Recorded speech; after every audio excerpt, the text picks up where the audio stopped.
नमस्कार मैत्रिणींनो, रंजना किचनमध्ये तुमचं अगदी मनापासून स्वागत आहे. आज आपल्याला शेवग्याच्या शेंगांपासून रेसिपी बनवायची आहे.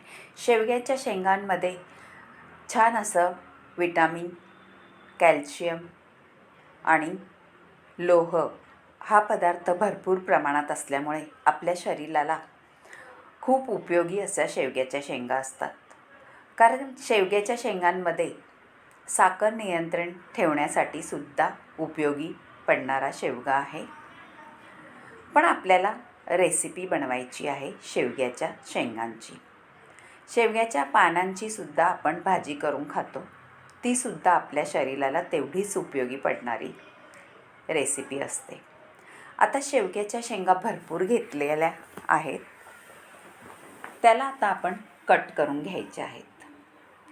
एका शेंगाचे बोटा एवढे तुकडे करून घ्यायचे आहेत आणि त्याची थोडीशी सालही काढून घ्यायची आहे. झटपट होणारी रेसिपी आहे, 10 मिनिटामध्ये. शेवग्याच्या शेंगाची भरपूर प्रमाणात पदार्थ बनवतो, पण आपल्याला हा वेगळाच पदार्थ बनवायचा आहे. तोंडाला चव नसली तर ह्या रेसिपीने नक्कीच चव येणारी आहे आणि 2 भाकऱ्या किंवा भातासोबतसुद्धा ही रेसिपी तेवढीच चांगली लागणारी आहे. आता आपण अशा कट करून घेऊ शेंगा. हे पहा, सालही काढलेली आहेत आणि कटही करून झालेली आहे. आता आपल्याला स्वच्छ पाण्याने धुवून घ्यायचे आहेत आणि त्यानंतर पुढची प्रोसिजर पाहायची आहे. धुवून घेतलेल्या आहेत. आता 1 ग्लासभर पाणी ओतून घ्यायचे आहेत आणि त्यामध्ये आपल्याला मीठ घालायचं आहे अर्धा चमचा. थोडीशी आपण हळदही घालून घेऊ, म्हणजे मीठ आणि हळद घातल्यामुळे आपल्या शेंगांना छान चव येते. आता ह्या शेंगाचं भांडं आपण गॅसवर ठेवून द्यायचं आहे आणि शेंगा शिजवून घ्यायच्या आहेत. शेवग्याच्या शेंगा म्हटलं का लहान मुलांना आवडत नाही, पण ह्या प्रकारे करा, नक्कीच शेंगांच्या चावून चावून खातील इतकी भन्नाट रेसिपी होते. आता शेंगा थोड्याशा शिजायला अजून अवकाश आहे, पण आपण मध्येच पाहायचं आहे शिजल्या का नाही. शेवग्याच्या शेंगा शिजल्या का त्यांचा थोडा कलर बदलतो, पहा. आता आपल्या शेंगा परफेक्ट शिजल्या आहेत. त्याच्यामध्ये दाणे असतात, ते सुद्धा शिजले जातात. चाळणीमध्ये ओतून घ्यायचं आहे, म्हणजे पाणी एका बाजूला होतं आणि शेंगा आपल्या वर राहतात. आता हे पाणी आपल्याला फेकून द्यायचं नाही.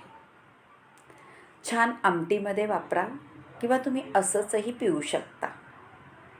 शेवग्याच्या शेंगांचं पाणी म्हटलं का वरदानच आहे. आयुर्वेदामध्ये शेवग्याला खूप मोठं स्थान आहे.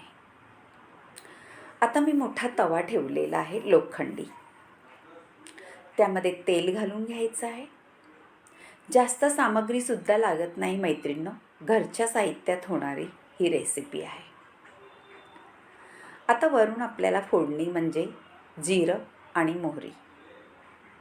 ते थोडं तडतडलं का आपल्याला शेंगा घालून घ्यायच्या आहेत. तेलामध्ये परतून घ्यायच्या आहेत शेंगा. हे पहा, आपल्या शेंगा तर शिजलेल्याच आहेत, पण त्याची अजून आपल्याला चव वाढवायची आहे. त्यामुळे आपल्याला लोखंडी तव्यात ह्या शेंगा करून घ्यायच्या आहेत. आता ह्या शेंगा परतून झाल्यात तेलामध्ये फोडणीच्या. त्यावर आता आपण काही मसाले घालू. कोणते मसाले घातलेत हे पहा. आपले घरगुतीच मसाले आहेत, सगळ्यांच्या घरामध्ये असतात. आता तव्यावर सेट करून घ्यायचं आहे शेंगांना आणि त्यामध्ये आपल्याला घरगुती मसाला घालायचा आहे, आपण जो वर्षभर टिकवण्यासाठी करून घेतो तो. आणि कांदा लसूण मसाला घालायचा आहे. मैत्रिणींनो, कांदा लसूण मसाला थोडा जास्त घाला, चवीनुसार मीठही घाला. आणि जर तुम्हाला तिखट हवं असेल तर थोडंसं आणखीन घातलं तरी चालेल, पण हे माप अगदी परफेक्ट आहे. हळदही थोडी घालून घेतलेली आहे आपण, कारण आपण शेवग्याच्या शेंगा शिजवण्यासाठी हळद आणि मीठ घातलेलं आहे. त्याचा अंदाज घेऊन आपण मीठ घालायचं आहे. आता वर खाली करून घेतलेला आहे मिठामध्ये आणि मसाल्यामध्ये. हा घालायचा आहे आपल्याला मॅगी मसाला. मैत्रिणींनो, मॅगी मसाल्याने चव शेवग्याच्या शेंगाची दुप्पट होते. तुमच्याकडे जर मॅगी मसाला नसेल तर धणा पावडर आणि आपला गरम मसाला हे थोडंसं घालू शकता, पण मॅगी मसाल्याची चव अप्रतिमच लागते. आता परत हलवून वर खाली करून घेतलेले आहेत शेंगा. सगळीकडून मसाला लागला गेलेला आहे. आता ह्या स्टेजला आपल्याला एक ट्रिक करायची आहे. थोडंसं तेल साईडनी सोडायचं आहे, कारण आपल्याला खरपूस अशा शेंगा करायच्या आहेत. बेसन पीठ घेतलेलं आहे आणि बोटाच्या साह्याने भुरभुरायचं आहे आपल्या शेंगांवरती. कोरडं पीठ आहे, ओलं करायचं नाही, कारण आपल्या शेंगांच्या ओलाव्यामध्ये हे पीठ छान शिजलं जातं. त्याची चव अप्रतिम येते शेंगांना. आता एकदा आपण परत हलवून घ्यायचं आहे. वरून पीठ भुरभुरल्यानंतर वर खाली करून घ्यायचं आहे, म्हणजे पीठही सगळे आपल्या शेंगांना लागलं जाईल. आपल्याला जास्त पीठ घालायचं नाही आहे, फक्त आपलं वरून भुरभुरून घ्यायचं आहे, म्हणजे शेंगा छान त्याच्यात लटपटल्या जातात पिठामध्ये.